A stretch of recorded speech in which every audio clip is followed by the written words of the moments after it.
recherchez une école de référence pour une double formation universitaire et professionnelle de qualité? Voici l'opportunité à ne pas rater. L'École supérieure d'administration, d'économie, de journalisme et des métiers de l'audiovisuel ESAE vous offre des programmes d'enseignement en licence et en master orientés vers l'emploi qui font d'elle une référence à travers les filières de l'administration générale et territoriale, l'administration du travail et de la sécurité sociale, droit, diplomatie et relations internationales, administration hospitalière, universitaire et intendance, journalisme et métiers de l'audiovisuel et toutes les filières des sciences de gestion. Une seule adresse, www.esae.bj.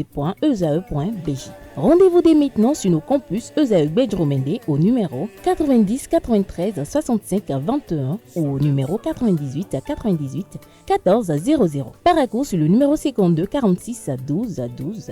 Aboumé-Calavi au numéro 52 88 44 44. Akpaka au numéro 52 88 33 33. ESAE, l'excellence a un nom. Bonjour à nouveau chers internautes, bonjour à nouveau Abdelkader. Bonjour à nouveau Atifa Olafa. Que prédit la pensée de ce matin? Chers amis internautes, bonjour à nouveau. Alors ce matin, on parle de la vie, des actes et également de la vengeance. Ne vous attendez pas à être traité de manière juste dans ce monde.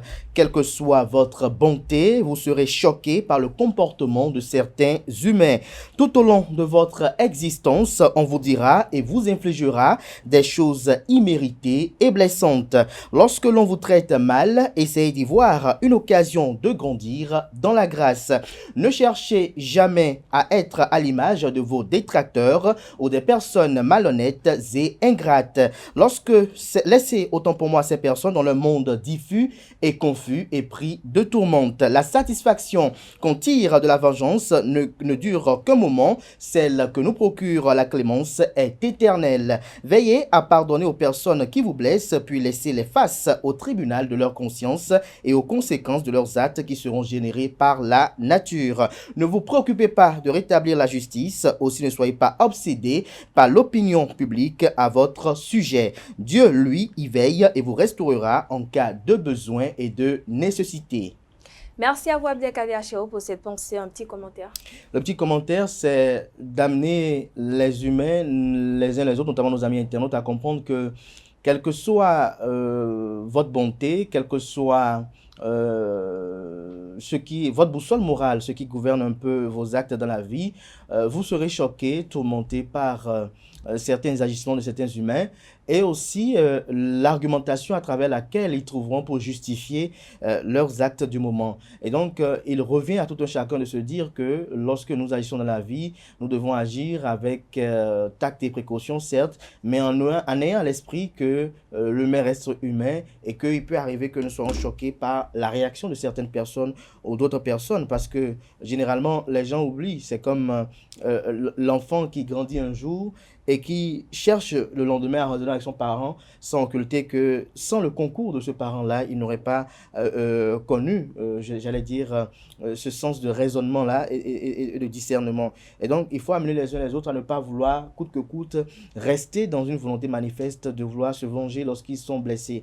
En voulant dire, par exemple, que parce qu'il m'a fait ceci, je vais le rendre le coup. Parce qu'il m'a fait ceci, je vais le rendre le coup. Il faut souvent laisser les gens dans leur monde jusqu'à ce que la nature elle-même, dans son cercle, puisse quand même mettre chacun devant ces actes qu'il a eu à poser dans la vie. Mais n'oubliez pas une chose, comme je l'ai dit tout à l'heure, je parle du tribunal de la conscience de chacun. Chacun de nous, lorsque nous rentrons le soir avant de nous coucher, on est face à ce tribunal de notre conscience qui nous dit, même si haut et fort on a acclamé que oui j'ai fait, ou bien on dit peut-être que je ne savais pas, ou bien je ne faisais pas si, la conscience elle nous perturbe, elle nous dit là tu as menti, là tu as failli, non telle personne ne mérite pas. Même si dehors on fait le malin, on hausse la tête, la conscience elle nous tourmente. Et je pense que c'est déjà la plus grande punition qu'on puisse infliger à ces personnes-là qui ne sont pas correctes avec nous. Et si vous le permettez, puisque j'ai eu à buter un peu tout à l'heure, je vais reprendre une dernière fois pour dire, ne vous attendez pas à être traité de manière juste dans ce monde. Quelle que soit votre bonté, vous serez choqué par le comportement de certains humains. Tout au long de votre existence, on vous dira et vous infligera des choses imméritées et blessantes. Lorsque l'on vous traite mal, essayez d'y voir une occasion de grandir dans la grâce. Ne cherchez jamais à être à l'image de vos détracteurs ou des personnes malhonnêtes et ingrates. Laissez ces personnes dans le monde diffus et confus et pris de tourmente. La satisfaction qu'on tire de la vengeance ne dure qu'un moment. Celle que nous procure la clémence est éternelle. Veillez à pardonner aux personnes qui vous blessent, puis laissez-les face au tribunal de leur conscience et aux conséquences de leurs actes qui seront générés par la nature. Ne vous préoccupez pas de rétablir la justice, aussi ne soyez pas obsédés par l'opinion publique à votre sujet. Dieu, lui, y veille et vous restaurera en cas de besoin et de nécessité.